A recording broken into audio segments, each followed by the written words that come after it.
भाइयों और बहनों, मातृशक्ति को नमन। चैनल 24+ न्यूज़ के खास, विशेष, मनमोहक, हमें चित्त समाधि देने वाला, हमारे रोम रोम को पुलकित करने वाला, हमें आनंदित करने वाला, हमें सुख देने वाला, हमारी सोच को विधायक बनाने वाला, हमें पॉजिटिव थिंकिंग देने वाला, हमें अच्छा व्यवहार, अच्छा जीवन जीने के सूत्र देने वाला पुनरुत्थान कार्यक्रम में आपका हार्दिक स्वागत है, अभिनंदन है, सत्कार है। पुनरुत्थान कार्यक्रम में हम विविध विषयों के ऊपर प्रतिदिन नए एपिसोड के साथ में आपके साथ उपस्थित होते हैं। हर एपिसोड को हम मल्टी डायमेंशनल बनाते, उसमें ऐसी सामग्री डालते हैं कि हर वर्ग के व्यक्ति के लिए, हर आयु के व्यक्ति के लिए, हर मेंटल स्टेटस के व्यक्ति के लिए, हर स्तर के व्यक्ति के लिए उपयोगी हो और उसमें से वह कुछ न कुछ ऐसी सामग्री को प्राप्त कर सके जो उसका जीवन का निर्माण कर सके। तो आज हम अध्यात्म से जुड़ा हुआ विषय लेकर के आपके सामने प्रस्तुत हुए हैं। आज का हमारा विषय है मंत्र और आध्यात्मिक चेतना। भाई और बहनों, दर्शकगण, श्रोतागण, बहुत ही सुंदर विषय है। 2 शब्द है, मंत्र और अध्यात्म चेतना। पहले हम अध्यात्म चेतना लेते हैं। अध्यात्म का अर्थ होता है भीतर की ओर जाना। हमारे इस जीवन के 2 जगत है, एक तो बाहर का जगत और एक भीतर का जगत। बाहर का जगत है हमारी 5 इंद्रियों से जुड़ा हुआ है, स्पर्शन, रसन, घ्राण, चक्षु, श्रोताणी, इंद्रियाणी। स्पर्शन इंद्रिय के द्वारा जो है हम जो स्पर्श का अनुभव करते हैं, रसन के द्वारा जो है हम स्वाद महसूस करते हैं, और घ्राण के द्वारा हम सूंघते हैं, और इसके बाद में आँख के द्वारा हम देखते हैं, और कान के द्वारा सुनते हैं। 5 इंद्रियां जो है हमारी कर्मेंद्रियां हैं, ज्ञानेंद्रियां हैं। इनके द्वारा हम बाहर से जो है अलग अलग टेस्ट लेते हैं, अलग अलग विषय लेते हैं, और इन 5 इंद्रियों के कुल 23 विषय है। उसकी गहराई में मैं नहीं जाना चाहता, परंतु इंद्रियां बाहर से जो है सामग्री लाती है और हमारे भीतर को देती है। भीतर का जगत अध्यात्म का जगत है, और जो कुछ बाहर से ग्रहण किया जाता है उसकी सारी योजना भीतर बनती है। और मनुष्य जो है इस सृष्टि का एक सर्वश्रेष्ठ प्राणी है, क्योंकि मनुष्य के पास के अंदर हम प्रारंभ से चले तो एक विकसित शरीर है, उसके 5 में 5 विकसित ज्ञानेंद्रियां हैं, ज्ञानेंद्रिया के बाद में एक विकसित मन है, मन के बाद के अंदर विकसित बुद्धि है, विकसित बुद्धि के बाद में प्रज्ञा है, प्रज्ञा के बाद चित्त है, और चित्त के बाद अहंकार भी है, जो अपने आप के अंदर जो है निर्णय भी लेता है। और सबसे ऊपर हमारे भीतर विराजमान शुद्ध आत्मा, भगवान प्रभु आत्मा ईश्वर भीतर विराजमान है। इस तरीके से मनुष्य के पास के अंदर एक विशाल ज्ञान की सामग्री है, और वो सारी सामग्री जो बाहर से ली जाती है वो भीतर दी जाती है। इसीलिए भीतर बहुत इंपॉर्टेंट है। भीतर का जगत है, सूक्ष्म का जगत है, भीतर का जगत है, अध्यात्म का जगत है। सूक्ष्म के नियम अलग होते हैं, स्थूल जो बाहर का जगत है उसके नियम अलग होते हैं। मैं आपको एक उदाहरण के द्वारा बताना चाहता हूं कि आपके मोबाइल के अंदर एक छोटा सा मेमोरी कार्ड लगता है। वो मेमोरी कार्ड आज तक 100 हजार जीबी तक का आ गया है। यानी उस मेमोरी कार्ड के, उस कार्ड के अंदर इतनी जगह है, ये पूरी लाइब्रेरी जो एक लाइब्रेरी रूम है, पूरी उस छोटे से मेमोरी चिप के अंदर जो है वो संग्रहित की जा सकती है। इसका मतलब सूक्ष्म में कितनी ताकत है। सूक्ष्म ताकतवर होता है, और जो स्थूल होता है उसकी परिणति है, उसकी प्रतिध्वनि है, और वह उसमें जाकर के और वो विकसित होता है, डेवलप होता है, डिस्प्ले होता है। इसीलिए भाई और बहनों, दर्शकगण, श्रोतागण, अध्यात्म का अर्थ होता है भीतर का जगत। हर प्राणी का भीतर का जगत होता है, पर दूसरे प्राणियों की हम क्या बात करें, उनके पास के अंदर विकसित मस्तिष्क, विकसित बुद्धि नहीं होती है। इसलिए सारी बातें मनुष्य के लिए ही करनी पड़ती है। ये सारी अध्यात्म की बात है। अब दूसरा है कि मंत्र एक विद्या है, मंत्र एक एकाग्र करने का साधन है, मंत्र एक शुद्धि का साधन है। भीतर के जगत को शुद्ध करने के लिए मंत्र एक सशक्त साधन है, और हर एक का अपना अपना मंत्र होता है। जो शिव भगवान में विश्वास करते हैं उनके लिए, जो शैव संस्कृति के लोग होते हैं, शैव धर्म के जो लोग होते हैं, उनके लिए ओम नमः शिवाय, बहुत पावरफुल मंत्र है, और ये मंत्र इतना पावरफुल है कि इसकी साधना कर ली जाए तो व्यक्ति सिद्ध, बुद्ध और मुक्त हो सकता है। कृष्ण भगवान को मानने वाले या वैष्णव धर्म को मानने वाले ओम नमो भगवते वासुदेवाय बहुत पावरफुल मंत्र है। इस मंत्र के अंदर रिद्धियां भरी हुई है, सिद्धियां भरी हुई है, और ये सिद्ध बुद्ध मुक्त बनाता है, और हमारी अंतिम स्टेज जो सिद्धि है, मोक्ष है, उसकी प्राप्ति कराता है। हर धर्म के अपने अपने मंत्र है। देखिए, मंजिल एक होती है, उसके रास्ते अलग होते हैं। हमारा ये स्टूडियो है, इस स्टूडियो के अंदर हम 10 डायरेक्शन से इस स्टूडियो में आ सकते हैं, लेकिन हमारी मंजिल स्टूडियो है। इसीलिए हर आत्मा की मंजिल सिद्धि है। सिद्ध बुद्ध मुक्त होना उसकी मंजिल सिद्धालय है, क्योंकि सिद्धालय में जाने के बाद में हमारा ये शुद्ध आत्मा भगवान जो भीतर विराजमान है वह अशरीरी हो जाता है। अशरीरी होने के कारण उसके न तो कोई दुख होता है, न कोई दर्द होता है, न कोई फीलिंग होता है, न कोई इन्फीरियरिटी कॉम्प्लेक्स आता है, न सुपीरियरिटी कॉम्प्लेक्स आता है। वह तो अपनी मस्ती में मस्त रहता है, यानी अक्षय सुख में रहता है। हम सभी सुख चाहते हैं, लेकिन हमारा सुख कैसा है? एक सुख के बाद में दूसरा दुख जुड़ा हुआ है, दुख के बाद फिर सुख है। जब सुख मिलता है हम प्रसन्न होते हैं, जब दुख मिलता है तो हम मायूस हो जाते हैं, डिप्रेशन में चले जाते हैं, बीमारी के अंदर चले जाते हैं। तो ये घटना हमारे जीवन के अंदर घटती रहती है। तो इसीलिए हमारा जो मुख्य लक्ष्य बनाया गया है वो अक्षय सुख की प्राप्ति करने का है। तो आज हम दोनों को जोड़ करके ये प्राप्त करना चाहते हैं कि मंत्र के द्वारा हमारी अध्यात्म चेतना कैसे विकसित होती है। अध्यात्म की बात मैंने भीतर कही, भीतर हमारा जगत है, वो भीतर का जगत वाइब्रेशंस का जगत है, वो प्रभु का जगत है, वो हर मनुष्य का अपना प्राइवेट जगत है। उस जगत के अंदर एक परिंदा भी पर नहीं मार सकता है, इतना प्राइवेट है, कोई भी जा नहीं सकता। आप और आपके प्रभु हो, आप प्रभु से बात कीजिए, प्रभु का चिंतन कीजिए, प्रभु को आप इस कारावास जो शरीर रूपी जो जेल है, मन वचन काया रूपी शरीर है, उस शरीर से निकालने के लिए प्रभु जैसा रास्ता बतावे, उस रास्ते का पालन कीजिए, क्योंकि प्रभु रास्ता बता सकते हैं। प्रभु के कोई शरीर नहीं है और प्रभु तो शरीर धारण भी नहीं करना चाहते हैं। ये तो बीच के अंदर जो है एक कर्म शरीर आ गया, एक कॉजल बॉडी आ गई, एक लिंग शरीर आ गया। जन्म जन्मांतर के साथ के अंदर हम घूमते रहते हैं, और हमारा किसी के साथ में राग होता है, किसी के साथ में द्वेष होता है। राग द्वेष से जो है हम किसी को कष्ट देते हैं, दुख पहुंचाते हैं, तो हमें पाप की वृत्ति का अर्जन करते हैं। और ये हम किसी को सुख देते हैं तो पुण्य की वृत्ति का अर्जन होता है। तो ये पुण्य और पाप का हिसाब हमारे साथ जुड़ता रहता है। इस पुण्य पाप के हिसाब को ही हम कार्बन शरीर या कॉजल बॉडी कहते हैं। इस कारण से जो भीतर का जगत है वह कलुषित होता है, और अगर अच्छे वेव्स आते हैं, अच्छे वाइब्रेशंस आते हैं, तो वो सुंदर जगत भी बनता है। तो अब मैं आपको बताना चाहता हूं कि किस तरीके से मंत्र के द्वारा हम भीतर जगत को जो है वाइब्रेट कर सकते हैं, भीतर के जगत को हम शुद्ध कर सकते हैं।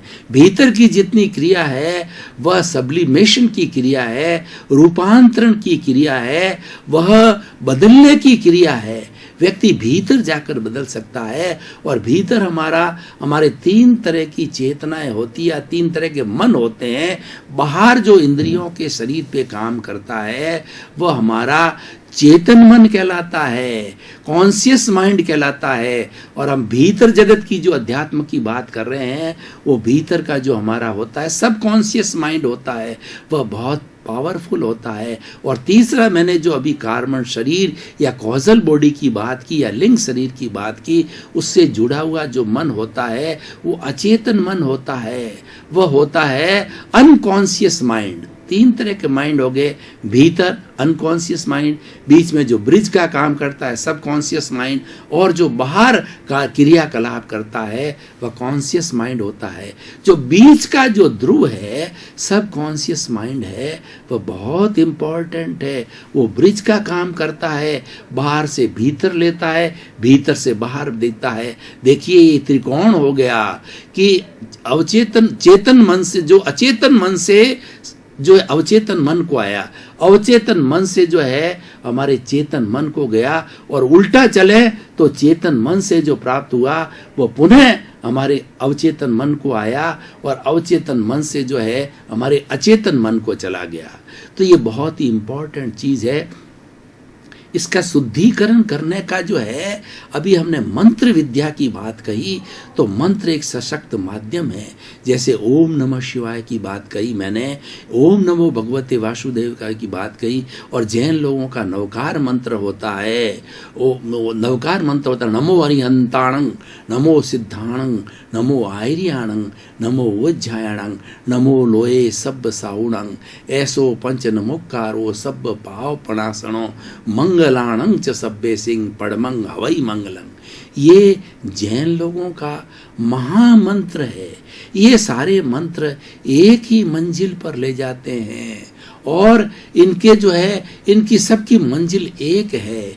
इन मंत्रों के माध्यम से हम क्या करते हैं कि हमारा सबकॉन्शियस माइंड होता है, उसको हम रूपांतरण करते हैं। सबकॉन्शियस माइंड एक फैक्ट्री है, और इस फैक्ट्री के अंदर जैसे जैसे वाइब्रेशंस जो हमारे क्रिएट किए हुए हैं, हमारे अचेतन मन के अंदर जो सामग्री पूर्व जन्मों की भरी हुई है, पिछले जन्म की सामग्री भरी हुई है, भरा हुआ माल है, वो समय आने पर माल बाहर निकलता है वाइब्रेशंस के रूप के अंदर, और वो बाहर जो ही निकलता है, ये जो वलय है आत्मा का और कॉजल बॉडी का वलय है, इस वलय से बाहर निकलते ही उसको अध्यवसाय के माध्यम से आना पड़ता है। और ये वाइब्रेशंस जो है अध्यवसाय से जो है हमारे अवचेतन मन को आती, सबकॉन्शियस को माइंड आती। जब अध्यवसाय से बाहर निकलती है उस समय ये कलर लेस होती है, लेकिन जो ही ये टच होती है हमारे सबकॉन्शियस माइंड को, इसको कलर मिलता है।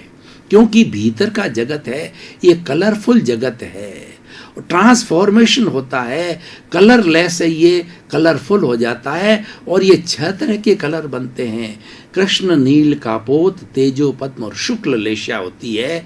जो प्रशस्त लेशियाएं होती है वो ब्राइट कलर की होती है, वो पॉजिटिव थिंकिंग वाली होती है, वो सकारात्मक सोच वाली होती है।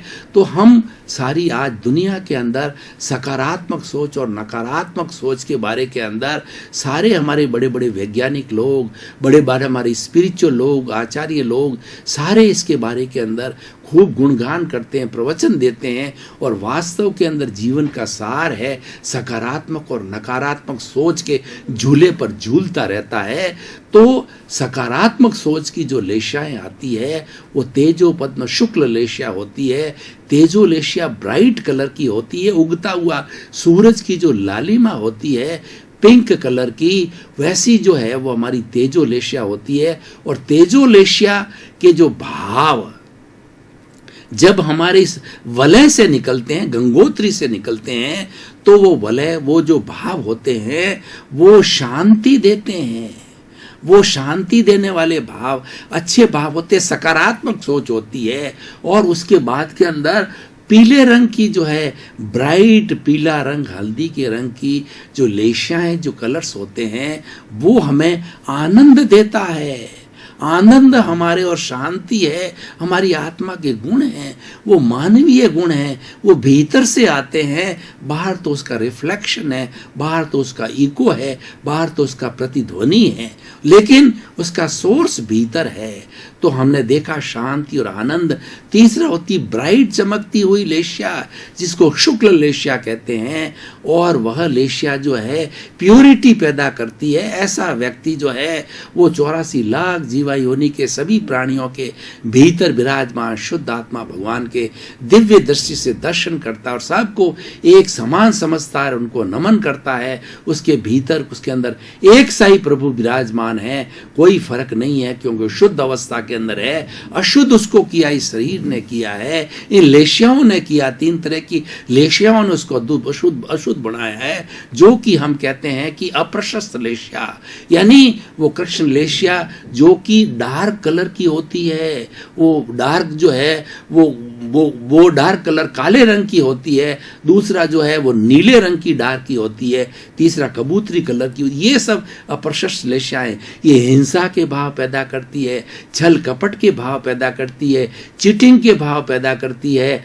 और दूसरा क्या है कि चोरी की बात करती है और आदमी के झूठ की बात करती है। यानी हमारी जितनी बुराइयां हैं इन 3 लेशियाओं से पैदा होती है। तो भाई और बहनों, दर्शकगण, श्रोतागण, अब मंत्र क्या क्या रोल है, जो अब मैं मुख्य बात पे आता हूं। हमने स्थिर होकर के ध्यान मुद्रा के अंदर चांटिंग करी, ओम नमः शिवाय, ओम नमः शिवाय, ओम नमः शिवाय, ओम नमः शिवाय, ओम नमो भगवते वासुदेवाय, ओम नमो भगवते वासुदेवाय, ओम नमो भगवते वासुदेवाय। चाहे किसी भी ईश्वर का नाम लो, अल्लाह का नाम लो, नवकार मंत्र का नाम लो, चाहे जो है ओम नमः शिवाय का नाम लो, ओम नमो भगवते वासुदेव का नाम लो। ये सब अपने आप को एकाग्र करने के बाद है। ये मंत्र बहुत पावरफुल होते हैं, ये मंत्र शुद्धि करने वाले होते हैं। इन मंत्रों में रिद्धियां सिद्धियां भरी हुई होती है। ये मंत्र क्या करते हैं? ये मंत्र बहुत इंपॉर्टेंट रोल करते हैं कि देखिए हमारे सकारात्मक सोच आ रही है, जो मैंने 3 प्रशस्त लेशियां बताई, अच्छी है। जब कोई चीज अच्छी होती है तो उसमें कुछ करना ही नहीं होता है, उसको तो एंजॉय करना होता है। कोई व्यक्ति दुख नहीं चाहता है, हर व्यक्ति सुख चाहता है। और व्यक्ति जो सुखी होता है उसको कोई अपेक्षा नहीं होती, उसको कोई दुख नहीं होता, उसको कोई दर्द नहीं होता, वो तो एंजॉय करता है। और अच्छा व्यक्ति हो तो दूसरों को भी एंजॉयमेंट के अंदर शरीक करता है। लेकिन जो दुखी व्यक्ति है, दुख के लिए ऐसा कहा गया है कि सुख में सुमिरन सब करे और दुख में करे न कोय। जो दुख में सुमिरन सब करे और सुख में करे न कोय। जो सुख में सुमिरन करे तो दुख काहे का हो। इसका मतलब ये है कि भीतर हमारे हर वक्त जो है प्रशस्त लेशियाएं चलती रहे तो फिर दुख का होगा ही नहीं। तो वो कब होगा? अब क्या सुमिरन करने का अर्थ क्या है? सुमिरन करने का अर्थ ये है ओम नमः शिवाय, ओम नमो भगवते वासुदेवाय या नवकार मंत्र के अंदर जो ईश्वर का नाम भरा हुआ है, ईश्वर प्रणिधान है, ईश्वर भक्ति भरी हुई है, उस भक्ति को जो हम याद करते हैं और रेगुलर रखते हैं 24 आवर्स।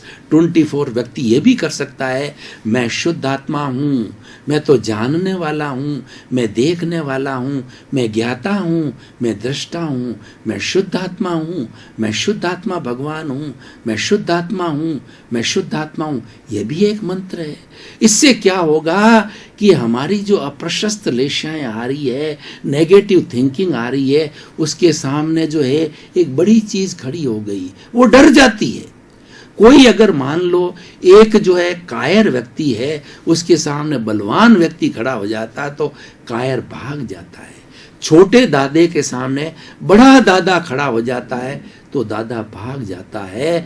एक जो है वो भूत किसी को लग गया है, जंतर मंतर करने वाला आ जाता और मंत्र की ताकत लगा जाता है तो भूत कहता भाग रहा हूं, और वो वास्तव में भाग जाता है, क्योंकि ये उस शक्ति का प्रभाव है। तो ये मंत्र की जो शक्ति है उसको एकाग्रता से किया जाता है तो भीतर से जो नेगेटिव थॉट्स आ रहे हैं, वो नेगेटिव थॉट्स जो है वो वापस चले जाते हैं, यानी वो आत्म प्रदेशों के अंदर भुगत लिए जाते हैं। देखिए हम जो कुछ भुगतान करते हैं, हमारे जीवन में जो कुछ भी अर्न करके आए हैं, पूरे जीवन में हमको भुगतान करना पड़ेगा। भुगतान 2 तरह से होता है। एक तो हमारे इस स्थूल शरीर के अंदर भुगतान होता है जो हमें सुख दुख की अनुभूति कराता है। उदाहरण के तौर पर मान लीजिए मैंने किसी को कष्ट दिया, वो बीमारी के रूप के अंदर वो कष्ट आ रहा है तो कष्ट मुझे भुगतना पड़ेगा। मैं चिल्लाऊंगा, मुझे दर्द होगा, मुझे तकलीफ होगी और वो मैं जो है हर तरह का आर्त ध्यान करूँगा। ये तो शरीर पे भुगतना हुआ। लेकिन जैसा मैंने कहा कि मंत्र विद्या करने से, संगीत भी एक मंत्र है, अच्छा भजन चल रहा है, उसमें एकाग्र हो गए तो जो हमारे नेगेटिव थॉट्स आते हैं, अशुभ लेशियाएँ आती है, वो लेशियाएँ जो है पुनः जाकर के और आत्म प्रदेश में वापस चली जाती है और वहाँ पर उसका अकाउंट नील हो जाता है। दर्शकगण, श्रोतागण, भाई और बहनों, आपका बहुत बहुत धन्यवाद। पुनरुत्थान कार्यक्रम तरक्की की ओर है। हमें बराबर फीडबैक मिल रहा है कि लोग इसकी प्रशंसा कर रहे हैं, ये टॉक ऑफ द टाउन है और सभी लोग इसको अच्छा बता रहे हैं। इसका कारण आप हो। आप जो है पुनरुत्थान कार्यक्रम की आत्मा हो, सोल हो। आप देखते हो, इसमें इंटरेस्ट लिखते हो, इसमें विश्वास करते हो, अपने जीवन का रूपांतरण करते हो, तभी ये चमक रहा है। और हमारा उद्देश्य भी है कि सुधरे व्यक्ति, समाज व्यक्ति से राष्ट्र स्वयं सुधरेगा। हम इंसान को सुधारना चाहते हैं, उसके भीतर पॉजिटिव थिंकिंग लाना चाहते हैं। यही हमारा मात्र उद्देश्य है। हमारे पास न कोई तंत्र है, न कोई मंत्र है, न कोई विद्या है, न कोई जादू है, इनका टोना है। हमारा एक ही मकसद है, हम किस तरीके से नेगेटिव थॉट्स को पॉजिटिव थॉट के अंदर बदलें। इसी क्रम में आपका जीवन आनंदमय, मंगलमय और सुखमय हो। आपके प्रति मंगल भाव।